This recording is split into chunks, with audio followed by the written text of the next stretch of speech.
Iran is one of the few countries which believes that the Israeli, what they call the Zionist regime, must be swept off the surface of this earth. There is not a single country that uses that kind of rhetoric as regards the state of Israel. But one can never say never.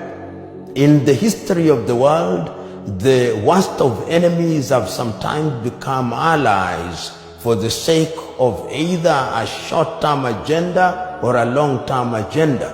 And who knows that even as between Iran and Israel, there may come into place administrators or administration that see the bigger picture and recognize that for the sake of peace and relative stability, they ought to have a détente or a rapprochement, and that is what will serve the both of them, because there is also wariness of war. The Israelis are wary of war. The Iranians also want an economy that is vibrant and thriving, and that can only be achieved in the absence of conflict. So one can foresee a situation where in future there may be some kind of very structured relationship between Iran and Israel and the United States of America. And it is in this context that I understand the willingness of the Iranians on different occasions to enter into an arrangement as regards their nuclear capability, and to convince both the West and the West, to include the United States of America, that our enrichment of uranium is not for military purposes, but for civilian purposes. All these tells you that the appetite for peace is there, and it must be there. When you fought a war into a stalemate with the Iraqis 1980 to 1988, the impact is still there. When you are being bombed, when you are sanctioned, when your money is almost worthless in real terms, and you know that the source is that there is a conspiracy against you which is being choreographed from the United States of America and Europe, and that you have a neighbor in Israel, not a neighbor in the physical geographical sense, but a neighbor in the sense of being in the same geopolitical region, which is ready to be used as a hammer to strike you as a nail, then you can have appetite for some kind of peace, however described. You know, Yemen, the regime change in Iran is going to be impactful in the region. I think as regards Yemen, and the Houthis, particularly in Yemen, their big underwriters have been the Iranians. As we know now, the Saudis are beginning to gain ground in that part of the world. And I think if the regime changes in Iran, then the supply of weapons will be cut, and the Houthis will not have the capacity or the ability to deal with the Saudis or any other perceived enemies in the manner that they have been.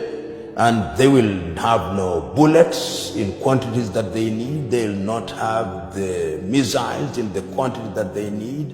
And they would very easily be subdued by the combined force of the Saudis and the Israelis. So it would change that situation very dramatically. Indeed, even as I speak, the situation in Yemen is changing.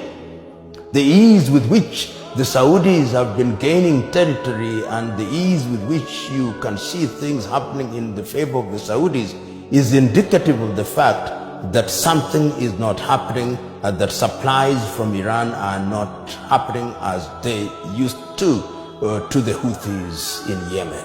So the regime change, if it happens in Iran, is going to have major geopolitical realities in that arena.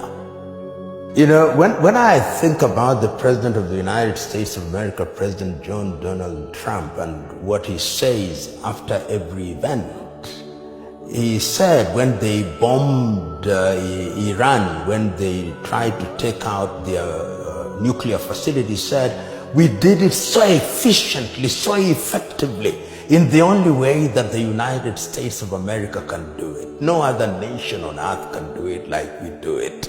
And when they did it in Caracas, he used the same rhetoric. And I'm quite certain if there was a regime change, he'll say, we told you, it is only the United States of America that is capable of doing this. And it's only possible when I, Donald Trump, is the President of the United States of America.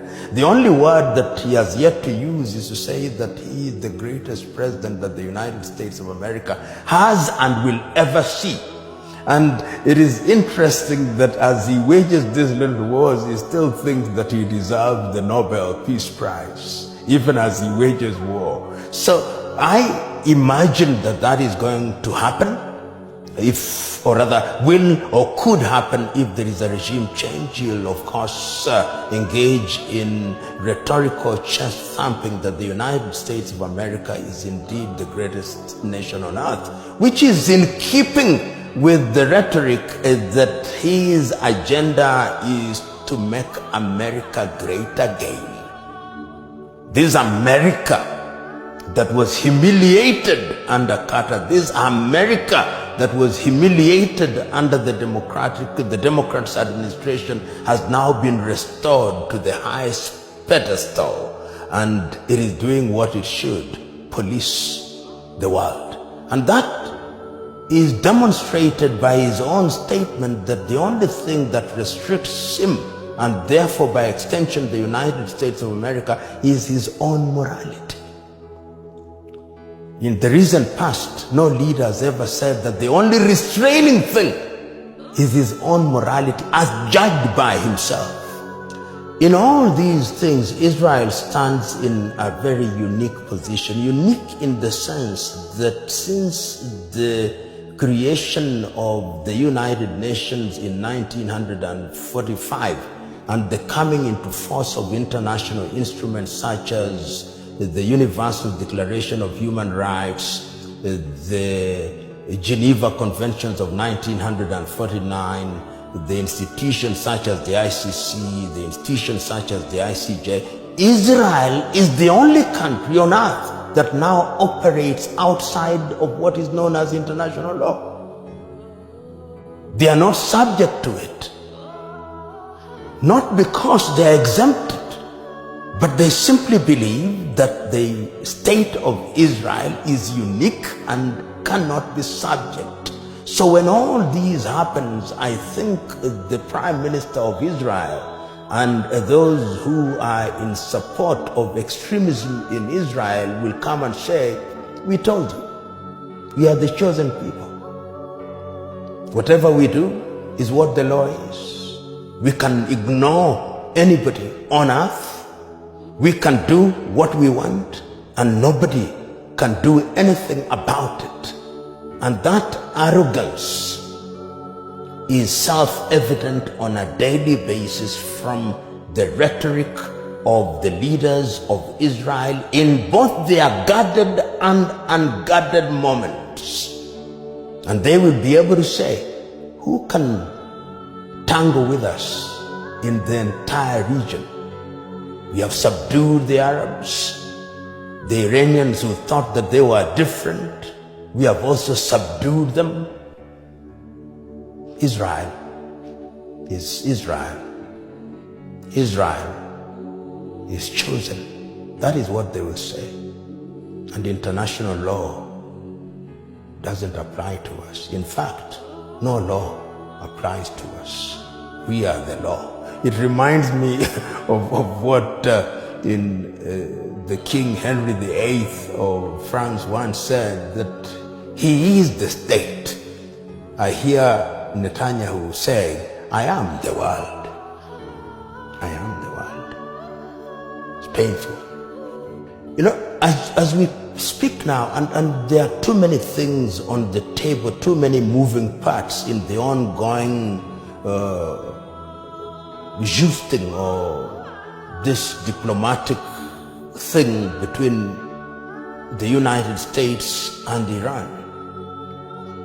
If indeed it happens, and it can, that the United States of America and Iran enter into an arrangement that then stabilizes their relationship, the Middle East will change. Because if you look at the Middle East now, nobody simply wants to speak against Israel. Look at all of them: the Saudis, the Egyptians, the Lebanese, the Jordanians.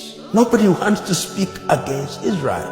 The only country that really raised its head and said, we cannot allow this to happen and we are going to do something about it, is Iran.